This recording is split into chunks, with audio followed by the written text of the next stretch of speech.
ത്രിയേക ദൈവത്തിൻ്റെ വലിയ നാമത്തിന് മഹത്വമുണ്ടാവട്ടെ.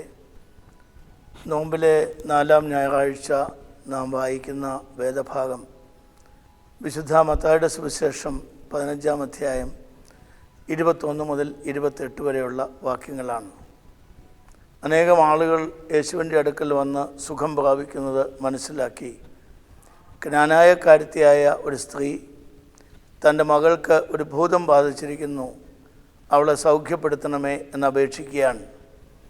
വിജാതീയയായ ഒരു സ്ത്രീ യേശുവിൻ്റെ അടുക്കൽ വന്ന് ആദ്യമായിട്ടാണ് ധൈര്യപൂർവ്വം ഇങ്ങനൊരു അപേക്ഷ സമർപ്പിക്കുന്നത്. പരമ്പരാഗതമായ യഹൂദ കാഴ്ചപ്പാടിൽ നിന്നുകൊണ്ടുള്ള മറുപടികൾ ആദ്യമേ യേശുവിൽ നിന്ന് നാം ഇവിടെ കാണുന്നു.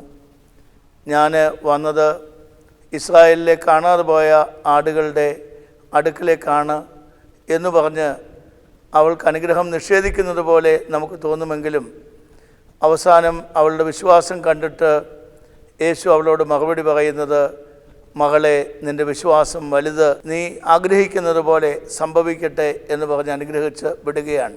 യേശു തമ്പുരാൻ ഈ ജാതി ചിന്തകൾക്ക് അതീതനായി ലോകത്തെ മുഴുവൻ രക്ഷിക്കുന്ന വലിയ രക്ഷകനാണ്.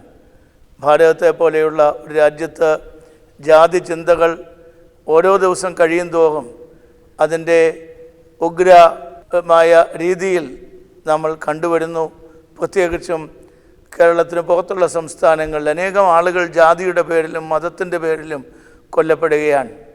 യേശുവിനെ സംബന്ധിച്ച് അവൻ എല്ലാവരുടെയും രക്ഷകനാണ്. തൻ്റെ അടുക്കൽ അപേക്ഷിക്കുന്ന ആരെയും തള്ളിക്കളയുന്നില്ല എന്ന് നമുക്ക് മനസ്സിലാക്കുവാൻ സാധിക്കും.